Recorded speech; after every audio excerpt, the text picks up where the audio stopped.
조갑제 TV 시청자 여러분, 한국 사람만큼 이렇게 혁명이란 말을 좋아하는 사람도 없을 겁니다. 혁명. 4.19 억울하고 하면 화를 내는 사람들이 많습니다. 4.19 혁명이라고 해야 된다고 그래요. 근데 혁명, 이거 좋아하다가는 큰일 납니다. 혁명은 헌법을 부순다는 이야기입니다. 헌법을 부정한다는 뜻입니다. 혁명이란 말은. 사전적 의미로 생각한다면. 그리고 기존 체제를 뒤엎는다는 게 혁명입니다. 혁명의 정의는. 그런데 혁명이 물론 언론이 붙이는 하나의 그 상투적 과장으로서 혁명이 있습니다. 촛불혁명이라는 말을 보통 사람들이 언론이 쓰는 것도 그런 뜻이죠. 그러나 이게 정치인이 촛불혁명이라고 쓰면 큰일 납니다. 정말 대통령이 촛불혁명이라고 쓰면은 자신을 부정하는 게 됩니다. 혁명은 헌법 밖에서 나오는 말입니다. 헌법 밖에. 이 링 위에서 권투를 해서 챔피언이 되는 겁니다. 근데 링 바깥에서 격투를 해가지고 챔피언이 될 수는 없는 거죠. 근데 문재인 대통령은 선거를 통해서 대통령이 된 사람입니다. 링 안에서 게임을 한 겁니다. 근데 자꾸 촛불혁명으로 대통령이 되었다고 하는데, 그러면 링 바깥에서 격투를 했다는 이야기인데, 이 혁명이란 말을 좋아하는 나라가 여러 나라가 있어요. 대표적인 나라가 프랑스죠. 프랑스 대혁명. 보통 다른 나라는 건국기념일이 있는데 프랑스는 혁명기념일입니다. 혁명기념일을 가장 크게 명절로 생각합니다. 이 혁명하면 프랑스죠. 프랑스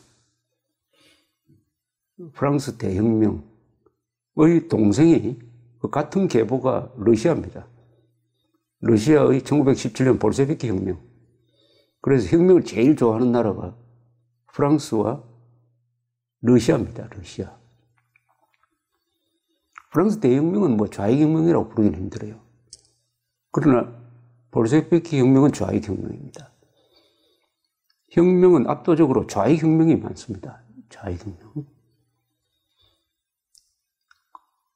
그래, 우리 흔히 근대화 혁명이라고 합니다. 저도 박정희를 근대화 혁명가라고 합니다. 그러나 박정희는 한 번도 자신을 혁명가라고 부르지는 않았어요. 근대화 혁명은 그게 헌법을 위반하는 게 아닙니다. 왜냐하면 역사적 명칭입니다. 근대화를 하면 산업화, 민주화인데, 근대화를 하는 과정에서 기존 질서를 바꿨다. 그런 뜻입니다. 근대화 혁명. 하여튼 현직 정치인이 혁명이라고 또 스스로 그렇게 이름 붙이는 것은 대단히 위험하고, 이것은 국민들한테 아주 비뚤어진 헌법관, 법률관을 심게 됩니다. 이거 위험합니다. 국민 교육 측면에서도 위험합니다.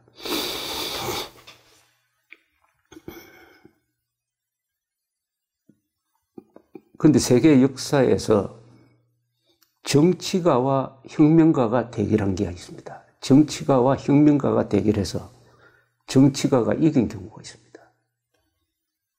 그게 처칠이라는 위대한 정치가가 히틀러라는 혁명가, 이 히틀러 혁명은 인종주의적 혁명이라고 불러야 되겠군요.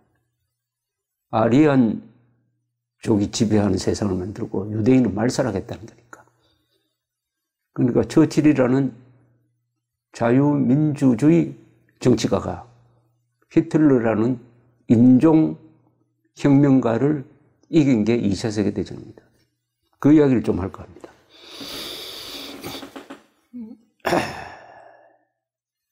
20세기의 위대한 사상가가 두 사람이 있습니다. 한 사람은 경제학자 하이에크. 이 사람이 쓴 노예로 가는 길. 그리고 비슷한 사람이 조지 오웰이죠. 1984년 동물농장이라는 소설을 썼습니다. 이 두 사람이 그 비슷한 시기에 같은 결론에 도달했습니다. 그때는 공산주의가 유럽 사회를 휩쓸고 있을 때입니다. 인기가 절정기였어요. 두 사람 다 똑같은 이야기를 했습니다. 스탈린주의야말로 히틀러의 나치즘과 본질적으로 같은 전체주의다. 나치즘만 나쁜 게 아니라 스탈린주의, 공산주의도 나쁘다. 둘 다 전체주의로 간다. 이렇게 이야기를 해놓으니까 욕을 많이 먹었습니다. 두 사람이. 나치즘과 스탈린주의가 왜 같으냐 하면은 우선 나치즘도 스탈린주의도 이거는 집단주의입니다. 개인의 자유를 인정하지 않습니다. 더구나 애국심보다는 정오심을 앞세웁니다. 정오심. 히틀러는 유대인에 대한 정오심, 스탈린은 지주에 대한 정오심, 또는 지배층에 대한 정오심, 정오심을 앞세웁니다. 이런 차이가 있습니다. 이런 히틀러와 스탈린과 가장 다른 사람은 바로 처칠 수상이었습니다. 처칠 수상. 처칠은 어떤 사람이냐? 애국심을 앞세우는 사람. 이 사람은 정오심보다는 애국심을 앞세우는 사람입니다. 개인주의자였어요. 처칠은 개인주의자입니다. 이기주의자가 아니죠. 말이 좀 다릅니다. 이기주의와 개인주의. 개인의 자유를 소중하게 여기는 사람이었고, 히틀러는 집단주의자였다. 개인주의자는 인간은 원래 서로가 다르다. 다양성이 있다. 그리고 그 다양성을 존중해 줘야 된다. 거기서 너그러워지는 거죠. 사람은 다 다르다. 그걸 다 받아들여야 된다. 이게 처칠과 개인주의자의 성격입니다. 논어에 아주 재밌는 말이 있지 않습니까? 화이부동. 화이부동. 다르지만 화합한다. 군자는 화이부동이다. 다르면서도 화합하는 사람이 군자다. 소인은 동의불하다. 소인배들은 같으면서도 싸운다. 같은 한국인이면서도 싸운다. 미국에서는 인종은 다른데도 국가를 중심으로 화합한다. 그러니까 개인을 바탕으로 하면, 개인주의를 바탕으로 하면 다르지만 화합할 수가 있는 것입니다. 그러니까 화이부동이 되는 거죠. 이 지금 돌아가신 황장엽 전 노동당 비서는 김정일이가 히틀러를 참 존경했다고 증언한 바가 있습니다. 히틀러를 숭배했다고 이야기해요. 히틀러는 영국과 프랑스 지도부가 전쟁할 의지가 없다라고 판단을 했습니다. 그래서 아주 얕보고 모험주의 정책을 씁니다. 1936년에 군대를 보내서는 안 되는 라인란트의 군대를 진주시키고 38년에는 오스트리아를 병합하고 그 다음에는 체코슬로바키아까지 먹어버리고 드디어 폴란드를 먹으려고 하니까 이때 이제 전쟁이 일어났습니다. 이 히틀러는 프랑스까지 점령하고 나서 영국과 이제 결전을 하는데 사실은 히틀러는 속으로 영국이라는 나라를 상당히 높게 평가하는 사람이었어요. 그래서 여기서 이제 휴전을 하자. 여기서 휴전을 해가지고 영국을 우리가 치지 않겠다. 대신 영국은 유럽의 패권 국가가 된 독일을 인정해달라. 그렇게 제의해서나 처칠은 거부했습니다. 왜 거부했느냐? 처칠은 히틀러를 악마로 보았습니다. 반문명 세력으로 보았습니다. 문명 파괴자다. 지금 야만족이다. 과거 야만족과 틀린 것은 과학 기술로 무장한 야만족이다. 그래서 더 겁난다. 이 처칠은 히틀러 연구를 많이 한 사람입니다. 처칠이 결국은 히틀러와의 대결에서 이기는데 그 이유에 대해서 존 루카스라는 사람이 쓴 히틀러 대 처칠이라는 책을 보면은 히틀러에 대해서 처칠이 더 많이 알고 있었다는 겁니다. 히틀러가 처칠에 대해서 알고 있는 것보다는 처칠이 히틀러에 대해서 더 정통했다는 겁니다. 그러니까 손조병법대로 적을 더 많이 아는 사람이 이겼다, 이런 이야기죠. 처칠은 히틀러가 집권하기 전부터 히틀러에 주목을 해가지고 저 사람 집권하면은 반드시 독일이 재무장하고 세계전쟁으로 갈 것이다, 이렇게 예언을 했습니다. 그 예언을 줄기차게 주장을 했습니다. 그때 1차 세계대전으로 혼이 난 영국에서는 전쟁 이야기만 나오면 진절머리를 쳤어요. 프랑스도 마찬가지고. 근데 계속 전쟁 난다 하니까 처칠은 아주 정치권에서 소외되어 버렸습니다. 그러다가 예언했던 대로 1939년에 9월에 히틀러가 폴란드 침공으로서 2차 세계대전을 일으키니까 자연스럽게 영국의 국회와 국민들이 처칠을 전쟁 지도자로 불러들인 겁니다. 그래서 1940년 5월부터 1945년 5월까지 5년 동안 처칠 대 히틀러의 대결이 벌어지는 것이죠. 처칠 대 히틀러. 한때 처칠은 외롭게 살아왔습니다. 외롭게 싸웠어요. 영국이 유럽을 점령한 독일과 대결했습니다. 그때 미국이 아직 참전하기 전입니다. 그러다가 이 히틀러가 1941년 6월에 소련으로 쳐들어갑니다. 처칠은 그 소련과 손을 잡았습니다. 정치 이념은 다르지만 우선은 히틀러가 공동의 적이다. 일본이 그해 1941년 12월에 진주만 기습을 합니다. 그래서 미국이 참전을 하게 됩니다. 이렇게 해서 미국, 소련, 영국이 연합군을 구성하게 됩니다. 연합국이 되는 거죠. 연합국이.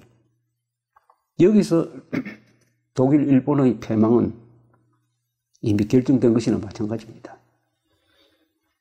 그런데 처칠이 가장 외롭게 싸웠던 때가 바로 1940년 6월 히틀러가 프랑스를 완전히 항복받은 그 이후부터 그 1년 동안, 그 뒤 1년, 즉 독일이 러시아로 쳐들어가는 이 1년 사이, 그때는 처칠과 히틀러의 1대1 대결이었어요.